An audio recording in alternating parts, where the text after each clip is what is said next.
Você está ouvindo mais um episódio do podcast sobre neurociências, produzido em parceria com a Universidade Federal Fluminense, Programa de Extensão Sustenta a Vida. Meu nome é Adriano Freitas, pós-graduado em neuroaprendizagem, especialista em neuropsicologia clínica.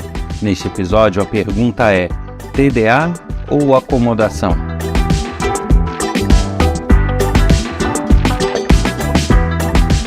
Como sempre, convido todos a visitarem o meu site www.adrianofreitas.com, pois nele tem bastante informações sobre projetos que eu desenvolvo, cursos gratuitos que pontualmente aparecem e também trechos de aula, palestras e outros materiais sobre as neurociências. Também convido a participarem deste podcast enviando sugestões de temas, críticas, elogios, questionamentos, trocas de informações. Isso pode ser feito pelo e-mail podcast@sustenta-vida.com ou pelo WhatsApp código 22 99 222 1003.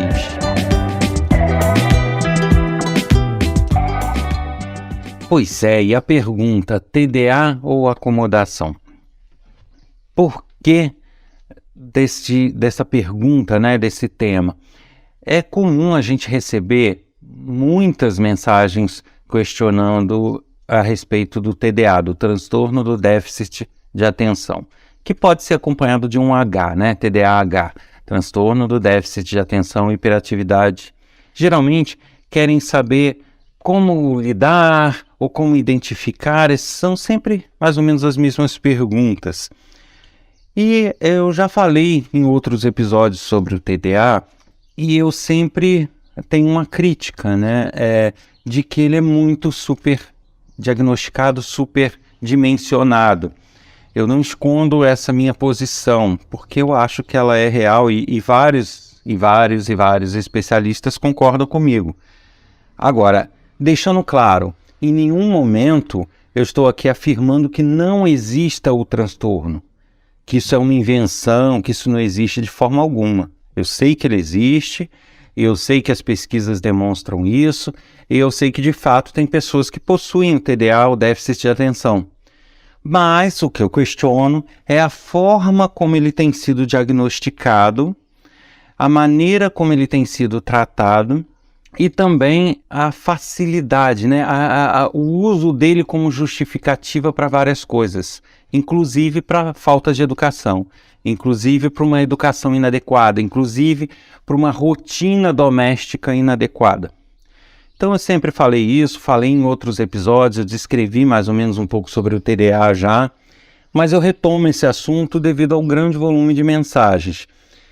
Eu retornei nesse tema justamente para falar de uma questão específica, que eu sempre falo que o TDA ele não é seletivo.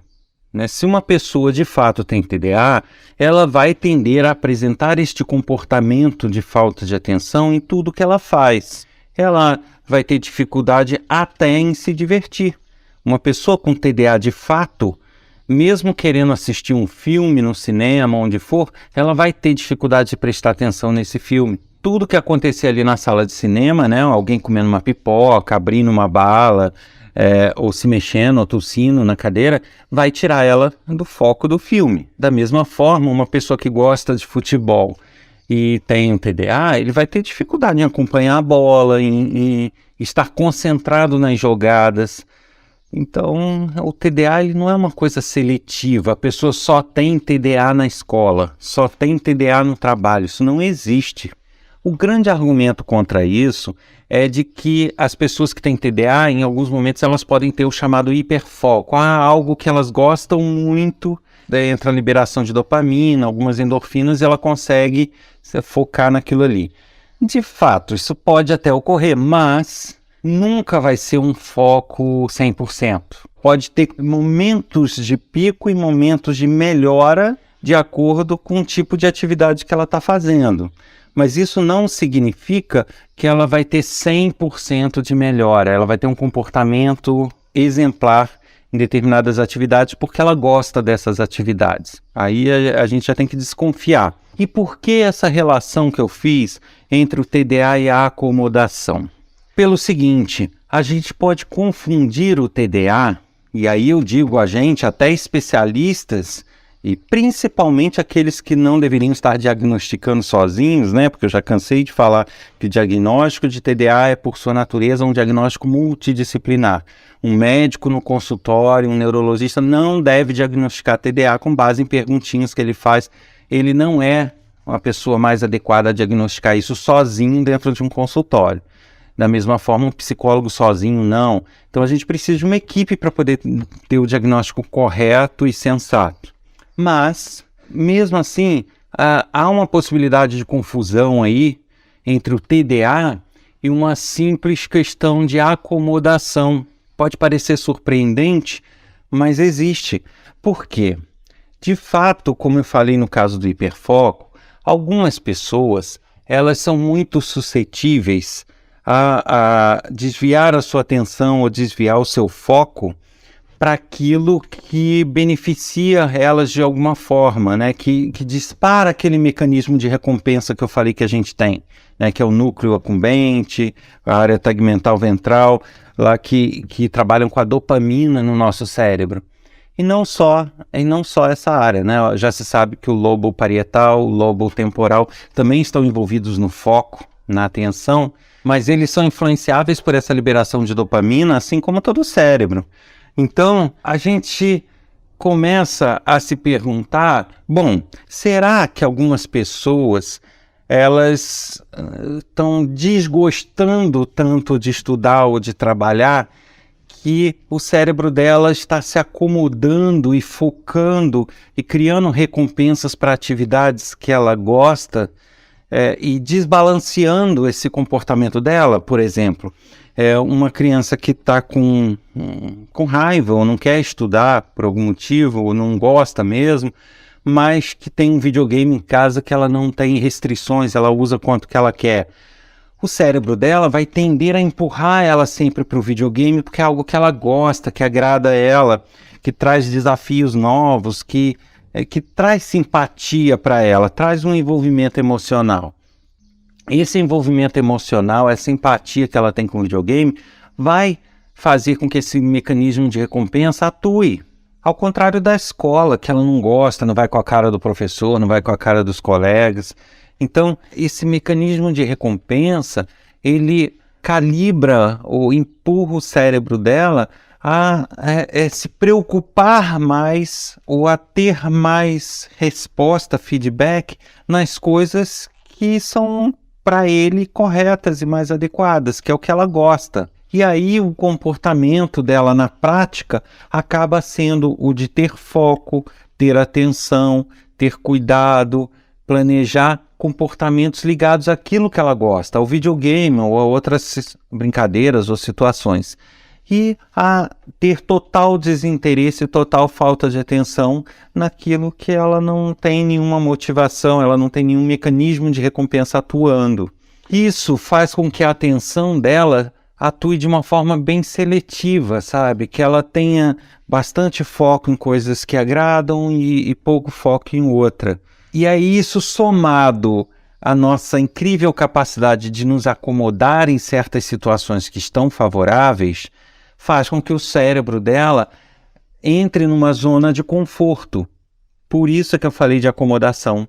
E aí a pessoa acaba se acomodando numa situação onde ela olha para um livro sem menor interesse, sem a menor vontade e não consegue pegar ele para ler, e quando começa não consegue ir adiante, enquanto ela não pode ver um videogame que ela dá total atenção, foco. Se ela vê uma reportagem na TV sobre educação, ela não quer saber, mas se começa a falar de videogame, ela fica logo atenta na TV. Esse tipo de acomodação vai ficando uma questão tão natural para o cérebro que para muitas pessoas especialistas até é confundido com TDA.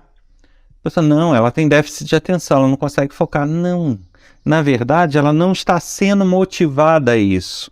Ela não está tendo uma estrutura adequada para isso. E é neste ponto que eu levanto esse questionamento. Será que todos que têm TDA de fato têm TDA? Que eu repito esse questionamento que eu venho fazendo em vários episódios, né? Só que dessa vez com um foco diferente. Será que uma parte dessas pessoas não estão acomodadas em só ter interesse, só fazer aquilo que gostam, em fazer aquilo que emocionalmente estão atraídas. Mas e aí qual é a solução?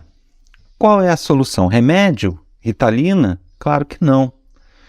A solução para essas pessoas seria, primeiro, né, no caso de crianças, se avaliar se realmente é um caso desse. Né? Ela está emocionalmente muito envolvida com alguma coisa e muito pouco envolvida com outra. Tá, então qual é a saída? Não é encher ela de remédio. Isso está errado. A saída seria ver o que a desestimula tanto na educação, o que a desestimula tanto nas rotinas onde ela não consegue prestar atenção e tentar promover coisas que são do interesse dela nessa rotina. Eu sei que não é um trabalho simples, precisa ter bons profissionais que consigam orientar nesse sentido, mas o trabalho é altamente recompensador, né? De repente, uma má impressão que a criança teve do professor já faz ela criar essa resistência com a escola, né? E isso pode ser quebrado com alguma atividade mais próxima desse professor, onde ela vê que o professor não é o que ela pensava, ou se for o caso com colegas ou com atividades, sabe? E tentar readequar a rotina dela de forma que mude a visão dela da escola, dos colegas, né?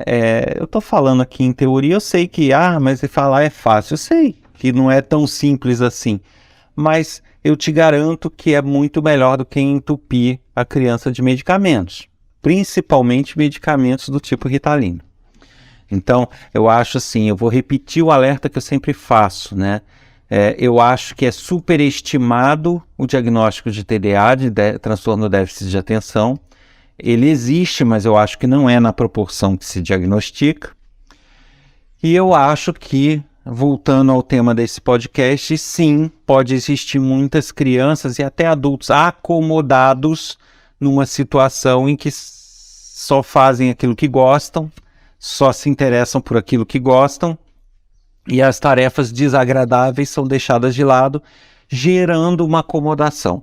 Se não há nada que obrigue essa pessoa ou que faça ela entender que por mais que aquilo não agrade, é importante para ela, se ela não consegue ter essa visão e não consegue ter nenhuma mudança nessa visão, né? Ela não gosta de estudar, ok, mas ela tentar mostrar para ela, dentro disso que ela não gosta, coisas que ela pode vir a gostar, né?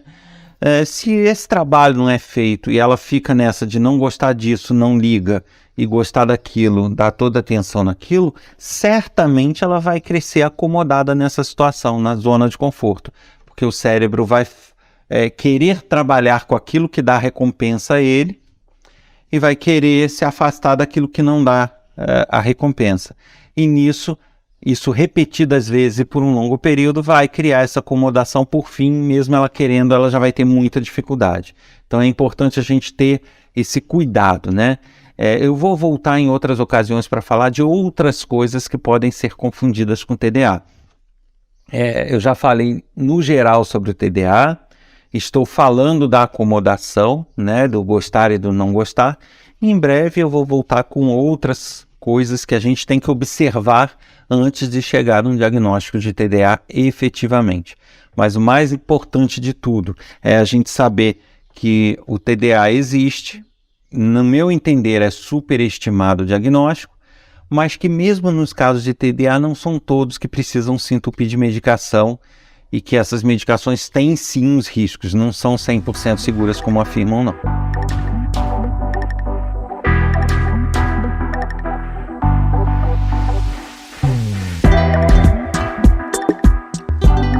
Você ouviu mais um episódio do podcast sobre neurociências feito em parceria com o Programa de Extensão Sustenta a Vida da Universidade Federal Fluminense.